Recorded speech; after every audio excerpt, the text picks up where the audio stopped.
오늘은 에스겔 32장 17절에서 21절까지 말씀 묵상합니다.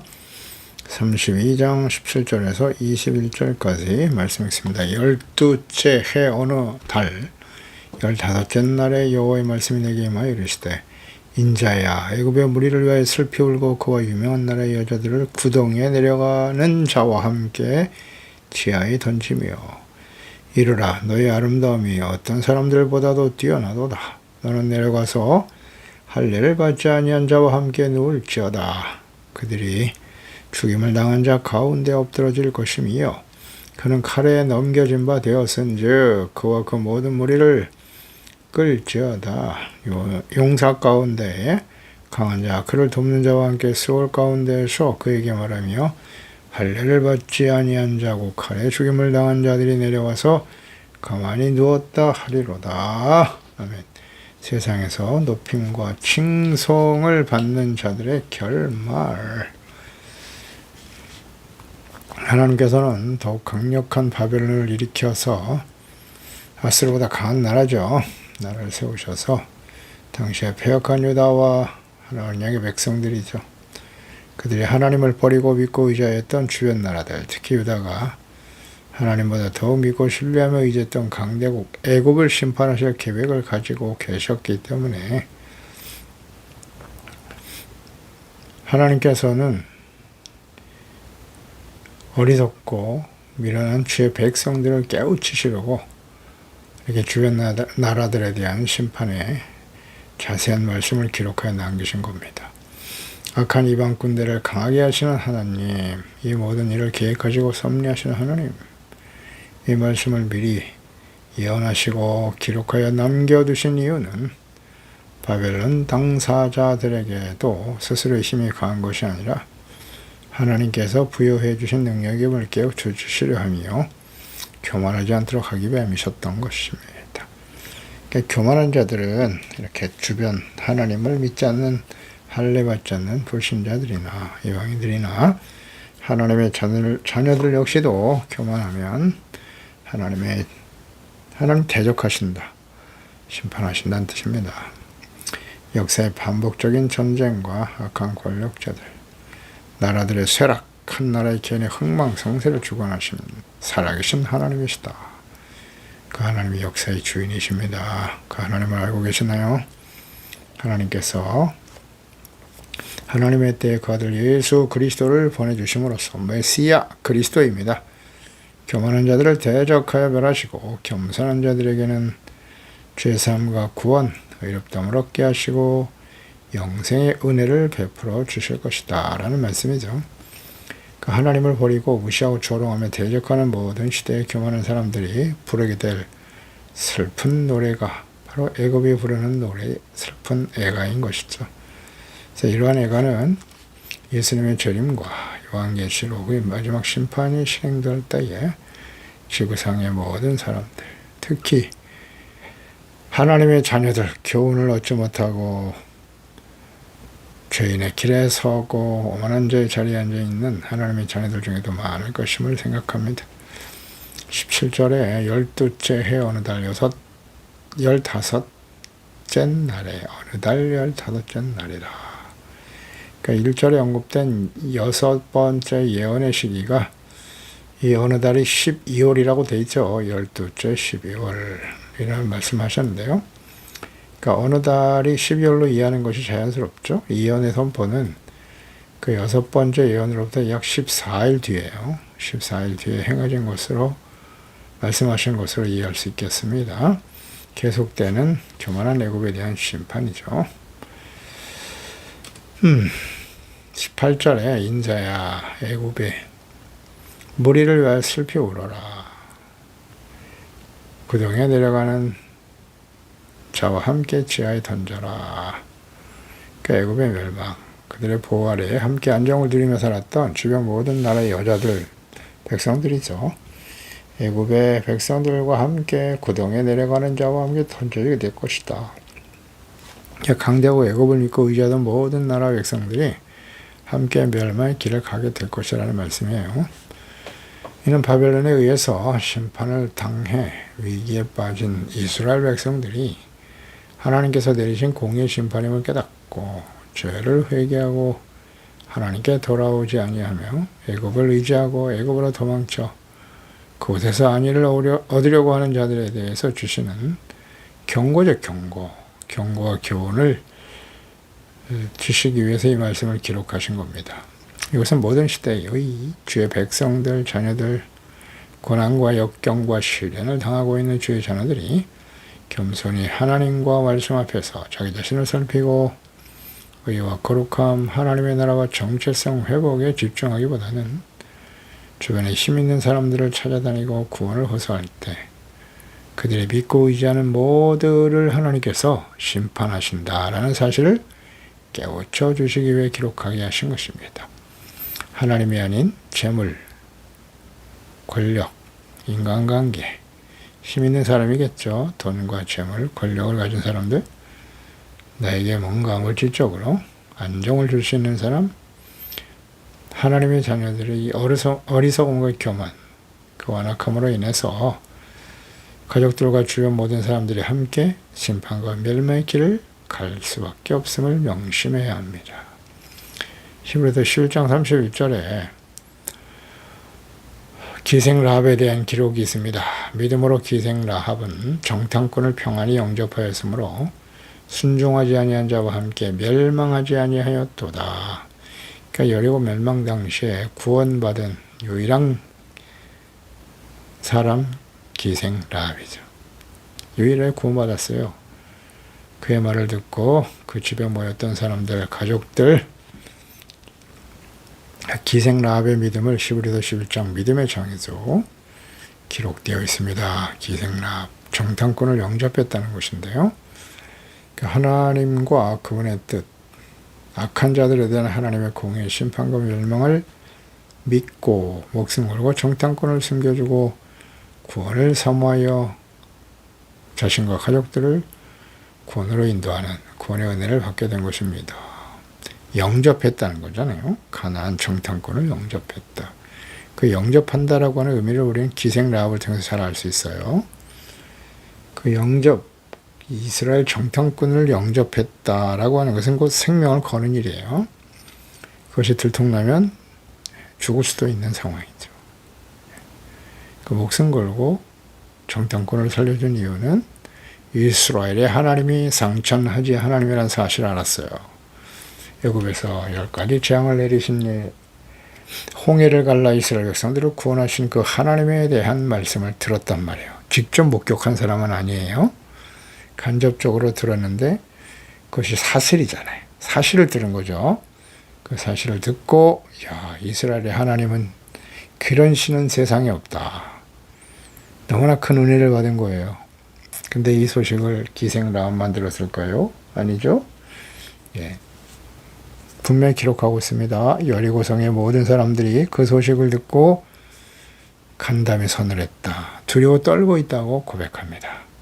예. 기생 라합도 그들 중에 한 사람이었는데 이렇게 말씀을 듣고 믿음으로 실행하면서 목숨 걸고 믿음을 실천한 거잖아요. 그 하나님은 입술로만 고백하는 게 아니라 그래서 구원을 받게 되었고 기생 라합은 다윗의 조상이 됐죠. 다윗의 조상이 되고 근본적으로는 궁극적으로는 그리스도의 족보에 오르는 놀라운 축복을 받게 되었죠. 그 믿음이 얼마나 대단한지요.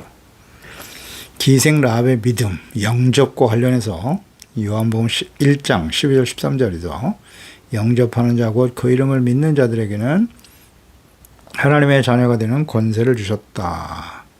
이는 혈통으로나 육정으로나 사람의 뜻으로 나지 아니하고 오직 하나님께로서 난 자들이다 라는 말씀하셨거든요. 그러니까 예수님은 말씀이 육신이 되어 오신 분이세요. 이 어두운 세상에 빛으로 오신 예수님이셨습니다. 그런데 당시의 주의 백성들, 유다 백성들은 빛으로 오신 예수님을 거부했죠. 죄악 가운데 살아가는 자신들의 죄악이 드러나는 것을 더 싫어했어요. 빛을 미워했다. 영접하지 않았어요. 예수님을 그리스도로 하나님의 아들로 영접하지 않고 오히려 내쳐 십자가에 못 박아 죽였죠. 그 유대인들이에요. 그래서 영접한다라고 하는 것은 당시에 예수 그리스도를 구주로 영접하는 순간 그 당시 유대 사회에서 버려지게 되는 거예요. 그 영접한다는 건 자신의 삶을 포기하고 버리는 것과 같다. 그래서 영접하는 자, 그 예수님을 그리스도의 하나님의 아들로 믿고 영접하는 자들은 하나님의 자녀가 되는 권세를 줬다. 잘 생각해 보세요. 우리가 하나님의 자녀가 된다라고 하는 것은 예수님을 하나님의 아들 그리스도로 믿고 영접하는 거예요. 우리 삶 속에 받아들이는 거예요. 그냥 무슨 이념적으로, 무슨 교리적으로, 단순한 무슨 신앙적인 교리로 받아들이는 게 아니에요. 예수님을 나의 주로 영접하는 순간 나의 삶을 부정하는 거예요. 지금까지 살아왔던 내가 주인 되고 나의 욕망과 나의 뜻을 이루기 위해서 살아왔던 교만한 육신의 정욕을 따라 살았던 삶을 다 내려놓는 거, 부정하는 거예요. 버리는 겁니다. 생명 거는 거예요. 예수님을 영접함으로써 그 당시에 초대교회 성도들은 예수님을 구주로 영접한다라고 하는 것은 목숨을 거는 일이라는 사실을 알고 있었어요. 영접이란 그런 뜻이란 말이에요. 과거 기생라합이 정탐꾼을 영접함으로써 생명과 목숨을 걸었던 것처럼 목숨 걸고 예수님을 주로 영접했어요. 예수님을 구주로 고백하고 영접하고 믿는 순간 자신도 예수님처럼 십자가에 못 박혀 죽을 수 있다는 사실을 인정한 거예요. 그 영접이란 그런 뜻입니다. 그저 나의 이익을 위해서, 나의 욕망을 위해서 예수님을 주로 고백하고 형식적인 예배를 드리고 교회에 등록하고 초대교회 세례받는 일도 마찬가지예요. 세례를 받는다는 것은 지금까지 자기의 삶을 다 내려놓고 나는 이제 예수님을 위해서 생명을 바친다. 생명을 바친다예요. 믿지 않는 주변의 모든 사람들 앞에 내가 그리스도인임을 공포하는 거예요. 즉시로 끌려가서 박해를 당할 수도 있고요. 생명을 거는 일이었다는 사실을 아십니까? 영접이란 그런 거예요. 예수님을 구주로 영접했다는 것은. 이렇게 하나님, 재물이 아닌, 오직 재물이 아닌 하나님만, 그리스도만을 구주로 영접하고 믿고 순종하는 사람들이 되어야 한다는 사실. 이게 진정한 하나님의 자녀들의 모습이죠. 우리는 생각합니다. 그래서 19절에 너의 아름다움이 어떤 사람들보다 뛰어나다. 너는 내려가서 할례를 받지 아니한 자와 함께 누울 것이다. 너의 아름다움이 어떤 사람들보다 뛰어나다. 그러니까 애굽에 헛된 교만에 대한 책망, 그들이 자랑했던 그 영화와 아름다움이 하나님의 심판으로 인해서 주변 여러 나라보다 더 나을 것이 없다라는 표현인데요. 자랑과 교만에 대한 하나님의 심판으로 인해서 할례 받지 않는 자들, 다른 이방인들과 같이 죽음과 영원한 지옥에 떨어지게 될 것이다. 수월, 지옥이죠. 어떤 사람들이 이곳에 참여하게 되는가요? 계시록 20장에 보면 12절로 15절에 내가 보니 죽은 자들이 큰 자나 작은 자나 그 보좌 앞에 서 있는데 책들이 펴있고 또 다른 책이 펴졌다. 생명책이라고 말씀하죠. 죽은 자들이 자기 행위를 따라 책에 기록된 대로 심판을 받는다 그랬어요. 바다 가운데 죽은 자들 내어주고 사망과 음부도 그 가운데 죽은 자들 내주며 음부도 죽은 자들이 머물러 있는 곳이에요. 나중에 하나님 앞에 다 서게 됩니다. 자기 행위대로 심판을 받는다 그랬어요. 사망과 음부도 불못에 던져진다. 둘째 사망과 불못이다. 누구든지 생명체에 기록되지 못한 자는 불못에 던져지리라. 아멘입니다. 생명체에 기록되지 못한 자들은 불못, 둘째 사망에 처하게 돼요. 육체의 죽음이 첫 번째, 두 번째 죽음은 영적 죽음이죠. 이것은 영원한 사망이 되는 거예요. 성경에 하나님이 둘째 사망이 있다고 하시잖아요. 뭐 지금 육체 생명이 붙어 있으니까 인정 안 하고 무시하고 큰 소리 치겠으나 반드시 우리의 삶을 마감할 날이 옵니다. 우리의 생각처럼 사람들의 주장처럼 죽으면 끝이라고 생각하지만 그게 아니라는 것, 그때 가서 실감하게 되겠죠. 그러면 생명체에 기록되지 못한 자들은 누구냐? 계시록 21장 연결되죠. 21장은 새 하늘과 새 땅을 보여주십니다. 처음 하늘과 처음 땅이 없어졌고 바다도 다시 없다. 또 내가 보면 거룩한 성 새 예루살렘이 하나님으로부터 내려온다. 너무나 아름답죠. 이기는 자는 이것을 상속으로 받게 될 것이고 나는 그의 하나님이 되고 그는 내 아들이 되리라. 영원한 하나님의 뜻이죠. 그러니 두려워하는 자들과 믿지 아니하는 자들과 흉악한 자들과 살인자들과 음행하는 자들과 점술가들과 우상숭배자들과 거짓말하는 모든 자들은 불과 유황으로 타는 못에 던져진다. 여기. 이것이 둘째 사망이다. 이 계시록 20장과 연결이 되잖아요. 하나님께서 세상을 심판하신 이후에 새하늘과 새 땅을 여시면서 새 예루살렘을 보여주시죠. 이기는 자들은 이곳에 참여하게 되고 상속받게 된다. 아들이니까요. 하나님의 아들들만이 상속받게 되는 것이고요. 그리고 둘째 사망을 언급하시면서 이 사망이 둘째 사망 불못에 던질 불과 유황으로 타는 못에 던져질 둘째 사망에 처할 사람들 즉 생명체에 기록되지 못한 사람들이 누구라고요? 두려워하는 자들, 믿지 않는 자. 뭘 믿지 않는 거예요? 하나님 보내신 예수님을 하나님의 아들과 그리스도로 믿지 않는 거예요. 예수님이 십자가에 죽으시고 부활하신 하나님의 아들 그리스도심을 믿지 않는 거예요. 믿는다, 믿지 않는다라는 의미를 잘 생각해 보세요. 그 믿음에 대한 의미를 아시죠? 나는 예수를 믿는데요. 그 믿음이라는 것은 하나님과 보내신 자 예수 그리스도를 분명히 아는 것이고요. 그 다음 주님의 말씀에 대해서 내가 나의 생각과 다르더라도 주님의 말씀을 받아들이는 거예요. 동의하는 게 믿음이에요. 그렇잖아요. 현실적으로 하나님의 말씀과 우리가 세상에 살면서 그 부딪히고 이 반대되는 말씀들 도저히 용납할 수 없는 비현실적으로 느껴지는 말씀들이 얼마나 많아요. 그렇더라도 우리는 하나님의 말씀을 진리로 믿는 거예요. 그리고 나의 생각을 쳐서 복종시키는 게 믿음이에요. 네. 그리고 더 나아가서 동의할 뿐만 아니라 순종하는 거죠. 행함이 없는 믿음은 죽은 것이다. 이게 다 여기 포함되어 있는 거예요. 믿지 않는 자들이 둘째 사망에 처하게 된다는 사실이에요.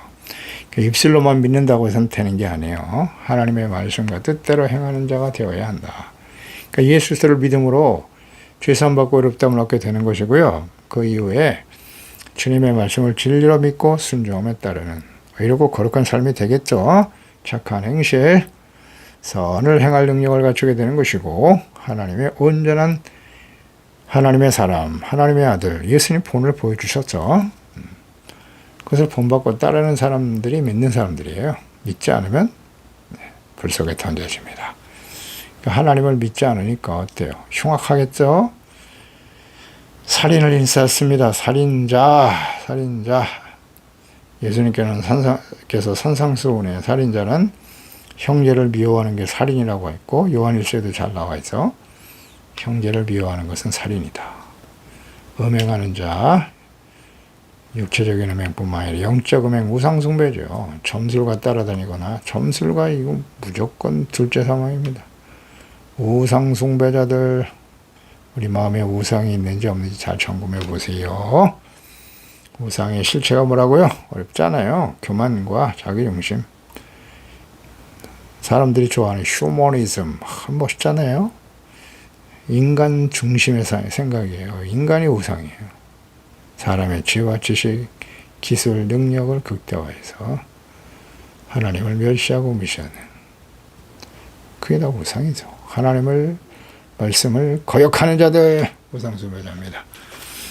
불신자들 이방인들은 말할 것도 없고요. 오늘 교회 안에도 우상숭배자들이 엄청 많습니다.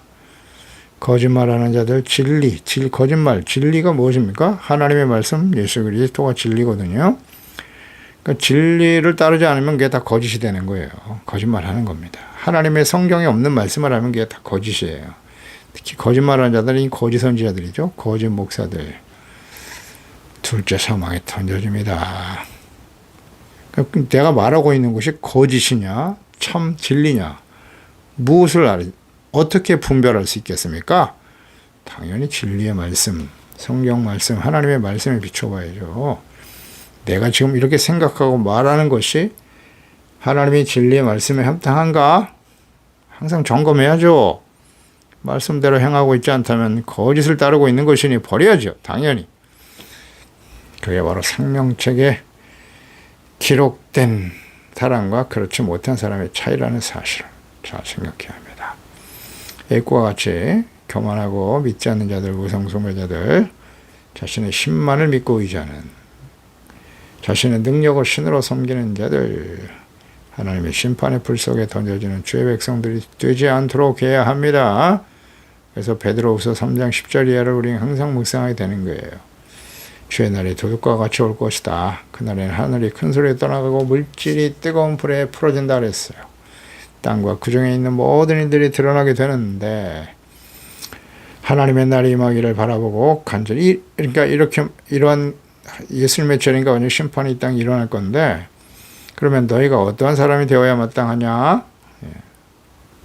어떤 사람이 되어야 마땅하냐? 거룩한 행실, 경건함, 하나님의 날이 임하기를 바라보고 간절히 사모하라는 거예요.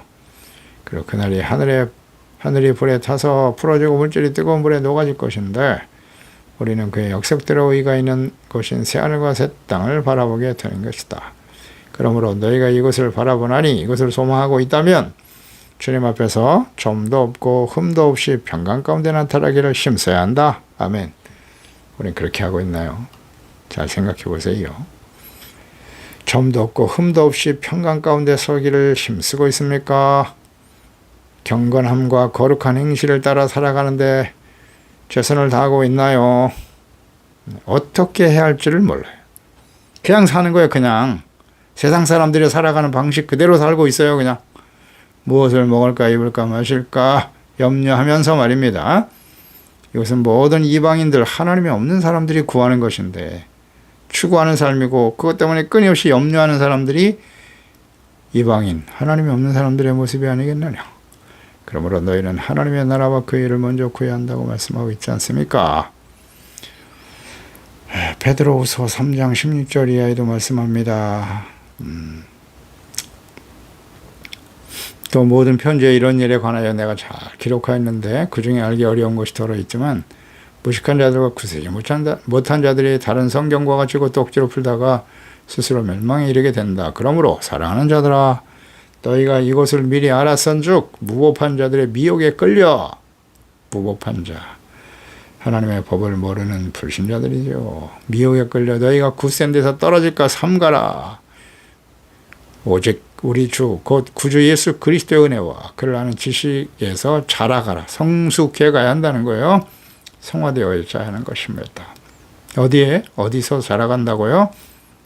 예수 그리스도의 은혜와 예수님을 아는 지식 가운데서 성장해 가야 한다는 거예요. 하나님을, 그리스도를 잘 알고 말씀과 뜻을 깨닫고 순종하며 성숙해 가는 거죠. 영광이 이제와 영원한 날까지 그에게 있을저다. 주님을 알아가는 일에 성숙해 가고 있나요? 20절에 그들이 죽임을 당한 자 가운데 엎드러질 것이다. 칼에 넘겨진 바 될 것이다. 용사 가운데 강한 자가 그를 덮는 자와 함께 수월 가운데 죽임당한 자와 함께 누웠다. 이제 먼저 하나님의 심판으로 인해 멸망당한, 교만하고 먼저 이렇게 폐역을 행하고 악을 행하고 교만하다가 하나님의 진노의 심판에 떨어진 이방인들과 같이, 아수르도 그랬고요, 애굽도 마찬가지로 멸망의 길을 가게 될 것이라는 거죠. 그러니까 이 모든 시대에 하나님을 무시하고 대적하는 교만한 자들의 결말이 이와 같도다. 우린 역사를 통해서 확인할 수 있습니다. 성경을 통해서도 확인할 수 있지요. 그러니까 하나님보다 더 믿고 의지하는 대상이 있다면 그것과 함께 하나님의 진노의 심판에 직면하게 될 것입니다. 강한 자, 용감한 자라도 그랬죠. 하나님 앞에서 바람에 나는 겨와 같은 자가 되어서 심판의 불에 타버리게 될 것이다. 견딜 수가 없죠. 악인은 절대 바람에 나는 겨와 같아서 하나님의 심판을 견딜 수 없느니라. 가볍죠. 열매가 없다는 거잖아요. 바람에 나는 겨와 같다. 열매 있는 신앙생활, 그 열매의 의미가 무엇인지 아시겠죠? 열매가 뭔지도 모르면 나는 가라집니다. 이사야 47장 13절 이하에 내가 많은 계략으로 말미암아 피곤하게 되었도다. 하늘을 살피는 자와 별을 보는 자, 초하는 날에 예고하는 자들에게 일어난 내게 이 말 그 일에서 너를 구원하여 보라. 보라, 그들은 초계 같아서, 초계, 지푸라기죠. 지푸라기 같아서 불에 타버릴 것이고 그 불꽃의 세력에서 스스로 구원하지 못할 것이다. 이 불은 덮게 할 숯불이 아니요 그 앞에 앉을 만한 불도 아니라 하나님의 심판이 매우 심각하다. 가라져와 같고 지푸라기 같은 인생이 될 수 있다는 거예요. 그 안에 하나님의 생명, 예수 그리스도 안에 있는 생명을 통해서, 생명이라는 건 자라는 거예요. 생명은 반드시 자라서 열매를 맺게 되고요. 성숙한 모습으로 나타나죠. 그러니까 예수님이 생명의 씨앗이에요. 예수는 우리가 영접하고 나의 주님으로 영접하고 그 생명이 우리 안에 있다면 시간이 가면 갈수록 어떻게 돼요? 성숙한 모습, 그리스도를 본받고 하나님을 경외하고 거룩한 삶으로 성숙해 가겠죠. 이렇게. 그래서 성령의 열매가 나타나고 빛의 열매가 나타날 수밖에 없는 거예요. 항상 열매로 보아 그 나무를 알지니라 하셨습니다. 성령의 열매, 빛의 열매가 우리 가운데 있는지, 우리가 성숙한 모습, 신앙의 연륜, 그게 중요한 게 아니에요. 내가 성숙한 그리스도인으로 그리스도를 본받고 따르는 일에 최선을 다하고 있는가. 세상이 악하기 때문에 우리가 정말 정신을 차리지 않고 경건하고 거룩한 삶을 힘쓰지 않으면요, 그냥 휩쓸려 가는 거예요. 쓰나미 같이 지금 밀려오고 있거든요. 이 세속화의 물결이 얼마나 강한지 말입니다. 오늘 이 시대의 마지막 때니까요. 교회와 하나님의 자녀들이 쓸려내려고 하고 있어요. 세속화의 물결에. 쓰나미 같아, 쓰나미. 견딜 수가 없죠. 그러나 뿌리를 하나님과 말씀에 깊이 내리고 그리스도를 본받고 따르는 성숙한 나무는 절대 뽑히지 않아요. 네. 그런 사람들이 영광스러운 모습으로 주님을 맞이하게 될 것입니다. 기도하겠습니다. 하나님 아버지, 오늘도 주의 말씀을 묵상합니다. 하나님께서 애국과 같이 세상에서 높임과 칭송을 받는 자들이 교만해져서 결국 하나님의 진노의 심판에 떨어진다. 애국만이 아니죠. 그 이전에 강대국이었던 아수르의 예를 들어가시면서 그들이 멸망의 길을 간 것처럼 애굽도 그러하리라. 왜 이 말씀을 하고 계시냐 하면 하나님께서 이스라엘 백성들이 패역하여 징계하시되 북이스라엘은 아수르를 심판의 도구로, 그리고 유다는 바벨론을 심판의 도구로 사용하신다고 말씀하셨어요. 하나님이 이런 심판을 하시는 목적은 회복에 있어요. 정체성 회복, 하나님의 나라의 회복을 원하시지 않습니까? 진실한 마음으로 회개하는 겸손한 자가 되어진다면 하나님께서는 그 뜻을 돌이키시는 거죠. 또 그 징계의 과정을 통해서 연단되어지는 거잖아요. 죄를 버리고 교만을 버리고 겸손하고 의롭고 진실된 거룩한 하나님의 자녀로 회복되어지는 것, 이것이 하나님께서 죄 백성들을 징계하시는 목적이죠. 그런데 하나님의 백성들이 하나님께 돌아오지 아니하고 당시에 힘 있는 애굽, 그 애굽을 믿고 의지했다는 것이죠. 그 교만한 자들 어떻게 하나님이 심판하시는가. 사실 하나님의 백성들이 깨닫고 돌아오기를 간절히 원하시기 때문인데요. 이 하나님의 말씀은 역사적으로 성취되었어요. 그래서 애굽을 믿고 의지하고 그 애굽에 내려가서 안위를 얻으려고 하나님의 말씀을 거스리고 내려갔던 자들은 결국 바벨론에 의해서 그 땅에서 죽음을 맞이하게 되는 것이죠. 예, 그렇습니다. 주님, 우리에게 이제 마지막 남은 예언의 말씀, 예수님의 재림과 요한계시록의 마지막 심판인데요. 이러한 시대를 지금 우리가 살아가고 있습니다. 그런 거로 근신하고 정신을 차려서 더욱더 성숙한 모습으로 거룩한 행실, 경건한 삶을 지켜가고 하나님 앞에 흠이 없는 평강 가운데 하나님의 자녀들로 주님 앞에 설 수 있도록 우리를 날마다 깨우쳐 주시고 성령님의 인도하심을 따라 예수 그리스도의 은혜와 주님을 아는 지식 안에서 성숙해 가고 흠이 없는 영광스러운 모습으로 주님 앞에 설 수 있도록 도와주시옵소서. 예수님의 이름으로 기도드리옵나이다. 아멘.